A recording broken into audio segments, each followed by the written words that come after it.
In this video, we're going to talk about multiple regression, and we're going to see how we can find the estimated linear equation, and we are also going to talk about the interpretation of linear regression coefficients when we are dealing with multiple regression. And for this, we're going to use data file Butler with deliveries. So the multiple regression model is different from a simple regression model in that it uses multiple predictors, multiple independent variables in order to predict the dependent variable. So if we want to show the true relationship between the independent variables, the set of independent variables with our dependent variable y, and you can think of y as sales, for example, the demand or sales figures, and then independent variables can be the marketing expenditure, can be your cost, the number of employees, production amount, the number of stores that are open, the season, the day of the week, etc. So, I mean, all other factors that can contribute to your sales, right? So you may have multiple regression model with multiple independent variables. And now we have the linear form will be as follows. We have the dependent variable y equals beta 0, the intercept plus beta 1, the coefficient for the first independent variable times x1 plus beta 2 times x2, and all the way to beta q times xq. And at the end, we still have the error terms, because even though we have multiple factors this time, there should be other factors other than the ones that we have in this model that we are missing. And because of that, we may still have some variability in the y because of uncaptured factors. All right, so this is the variability. This captures the variability that cannot be explained using the independent variables in the model, right? So this actually shows the true relationship between xi's and y. And these beta i's are population parameters. These are unknown parameters. We never know the true value of these beta i's. But what we can do is that we can take a sample and estimate these population parameters. And that's exactly what we are going to do in multiple regression section of this chapter, right? So I'm just going to move on. The interpretation of slope would be the change in the mean value, in the expected value of the dependent variable y that corresponds to 1 unit increase in the independent variable xi. I mean beta I, xi, beta j, xj, holding the values of all other independent variables in the model constant, assuming everything else is the same. If you increase xj by 1 unit, beta j shows the amount of change in y, your dependent variable. That's basically the interpretation of beta I or beta j. And so it's very important to understand that that shows the expected value, expected change in dependent variable y if your x changes by 1 unit, assuming everything else is the same. All right. So expected value of y, given all the values of your independent variable, that would be equal to um, um, everything that we had, like beta 0 intercept plus beta 1 x1 all the way to beta q xq, except that error term. So error term, the expected value of error term is 0. And if when you take the expected from both sides, the expected value of error is 0, so it's going to go away. So that would give us the expected value.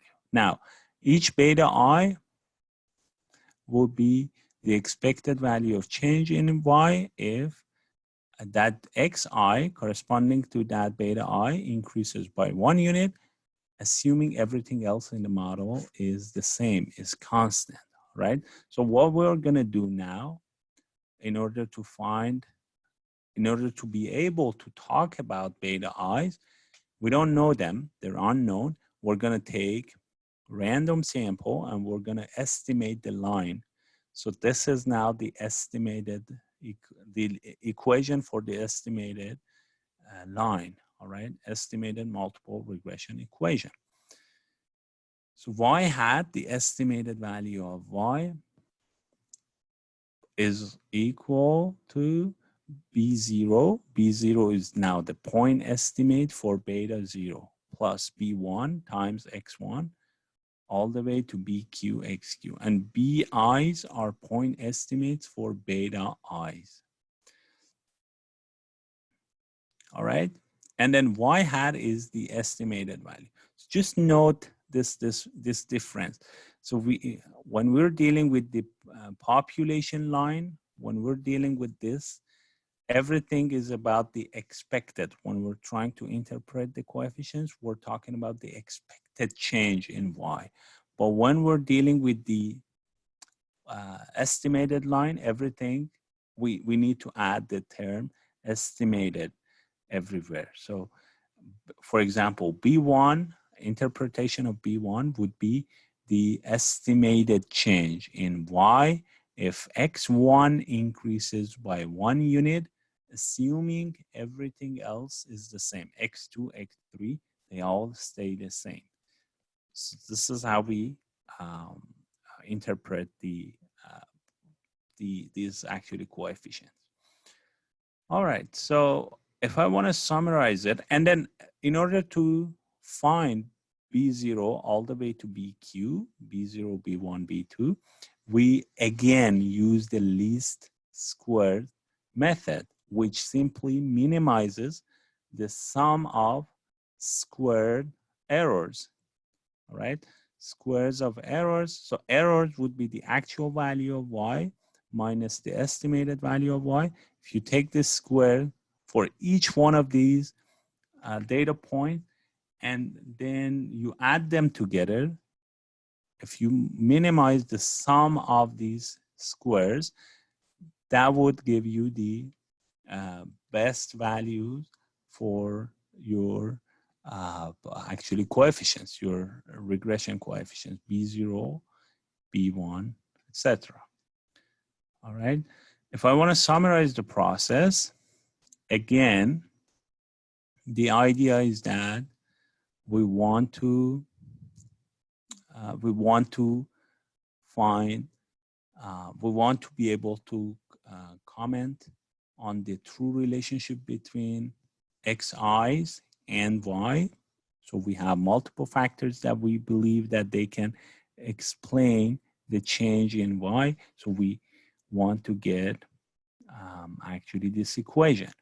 But we don't have beta 1, beta 0, beta 1, beta 2, all the way to beta q, because they're unknown parameters. These are population parameters. So in order to find them as much as we can, in order to find out what values they have or in what range they are, the best that we can do is to take a sample, find the estimated line, and then using that estimated line to do some statistical inference regarding beta i's. So we're gonna take a sample, run the regression, estimated regression line, and then make some conclusion.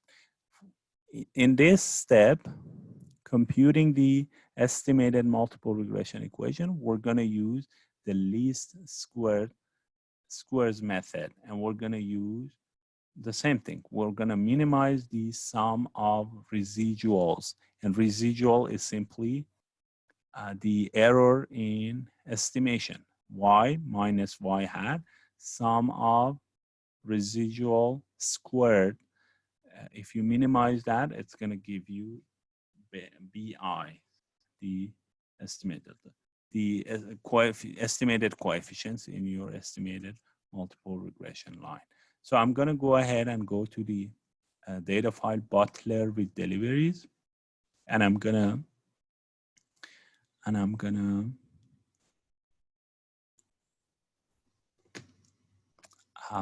we're gonna see together how we can find the coefficients for multiple regression line. So in this case, this is again the Butler Trucking Company. The idea is that we want to predict the time, the travel time based on, we had miles before, the length of the travel, but this time we want to add another factor that we believe has to do with the time of the travel, with the time that it takes for each travel. And that would be the number of deliveries during each travel. So now we want to include both of them when we are predicting the time. All right. So we want to come up with one equation that has both of these factors in it. All right. So now, in order to find that multiple regression equation, I'm going to use, we won't be able to visualize now scatter chart. The two-dimensional scatter chart is not going to work when you're dealing with multiple regression, right? So you need to use the regression tool from data analysis tool pack. So regression. So I'm going to go ahead and, so these are from another previous example. So I'm going to clean that up, and then we're going to use it for these examples. All right. So this is basically the regression window. So for the Y range, this is going to be the time, the one that we want to predict. So here we have 300 assignment cases that we're going to use for prediction. X range is going to be miles and deliveries all the way to the end of the table. So B1 to C301, and I do have labels. So D1, B1, and C1, they're all labels. So I just check labels. One thing before we run the regression, one thing regarding the X range is that you need to have both, I mean, in this case, because we have two independent variables, they should be next to each other.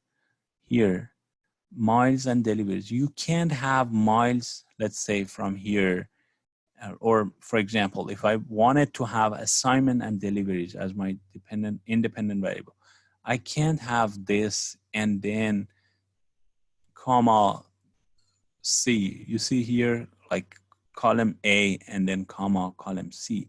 That's not gonna work. I mean, it's not gonna work anyway. This is not what I'm gonna do, but in general, you need to have your independent variables next to each other. And you're gonna give a rectangle. It's not gonna be disconnected column, right? So it's very important. You can't put comma in here. So it's going to be miles and deliveries. Getting back to our business. So labels and then output range. I'm just going to put it somewhere in this sheet, F1, for example. And again, we're not dealing for now with the residuals or normal probabilities. I'm just interested in getting the coefficients. All right. So again, Excel gives us three tables in the summary output. For now, we are just interested in the coefficients. So I'm just going to highlight that. So, and I'm going to write down the equation. So we were predicting time. So we use time as our y range. So time is my y range. Time is what I'm going to predict. So my equation is for time. Intercept, so 1.1273 plus the coefficient for miles times miles. So it's going to be 0.067 times miles plus the coefficient for deliveries times deliveries, 0.69 times deliveries. All right, so this is the equation that I was looking for.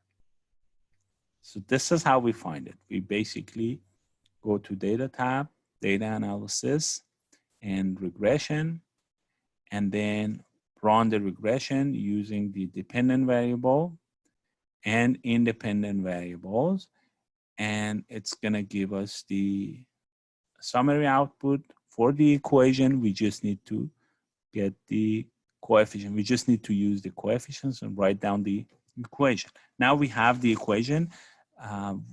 For now, we just need to be able to, other than getting the line, we need to be able to interpret the result. We need to be able to interpret the coefficient.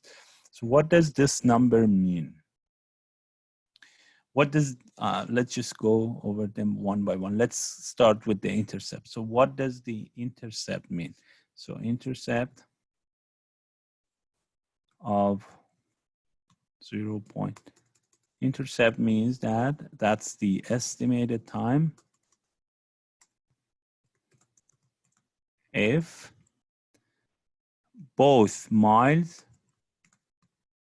and deliveries are 0. So no deliveries, no travel, no miles.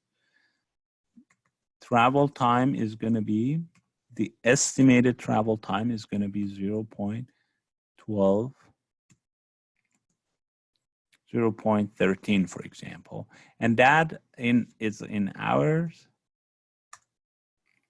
And that is, again, is not exactly equal to 0, but it's getting closer and closer to 0. Now that we added deliveries, this time at 0 is getting closer to 0. But still, there are other factors. 0 is still outside of our experimental region, so that is why it's still positive. All right? So that's for intercept. So how about this one? The coefficient for miles. So that means if miles increases by 1 unit and number of deliveries stay the same, number of deliveries stays the same, then the time, the travel time increases by this much, 0.068 hours. So coefficient for miles, the interpretation is estimated change in times if miles increase by 1 unit, assuming deliveries is constant. So if deliveries does not change, the number of deliveries does not change, coefficient of miles is telling us that each additional mile is going to take, again, 4 minutes or 0.067 hours. All right. And then coefficient of deliveries. This is estimated change in time if number of deliveries increase by 1 unit. Assuming miles is constant. So this is basically how we interpret. In other words, each additional mile is going to take, assuming everything else is the same, each additional mile is going to take um, this much hour, almost 4 minutes. So each additional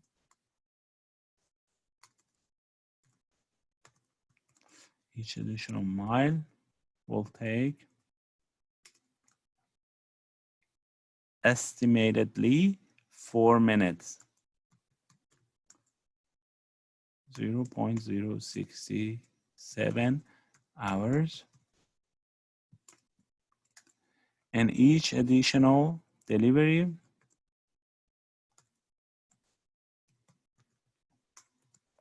takes this much hour, 0.69 hours, or almost, if you multiply it by 60 minutes, it's almost 42 minutes. So each delivery is actually taking 42 minutes on average, right? So that's our estimated value for the contribution of the deliveries on the travel time. So that's really the interpretation of the coefficient. One last thing before we move on is, what is the estimated travel time? Basically using this equation, travel time, if you have a travel with mileage of 100 units and 4 deliveries. What is the estimated travel time if you have a travel with 4 deliveries and a distance of 100 miles in total? So it's going to be simply using this equation. I'm going to just use this equation. Intercept plus coefficient for miles times miles, which is 100, plus the coefficient for deliveries times the number of deliveries, which is 4 here. So that would be 9.6 hours for this specific travel. And now you can see this estimation. You can see this interpretation that we made here. So instead of 4, if I change it to 5, what's going to happen to this number? It's going to increase by 0.69 units. So if I go to this formula, instead of 4 deliveries, if I change it to 5, the travel time, the estimated travel time is going to go up by 0.67 hours. That's what we just said here, the interpretation of the coefficient. So if I just change it to 0.7, it's going to go up by 0.69. If I just change it back to if I just change it back, it's 5 now. If I just change it back to 4, it's going to go down by 0.69 hours.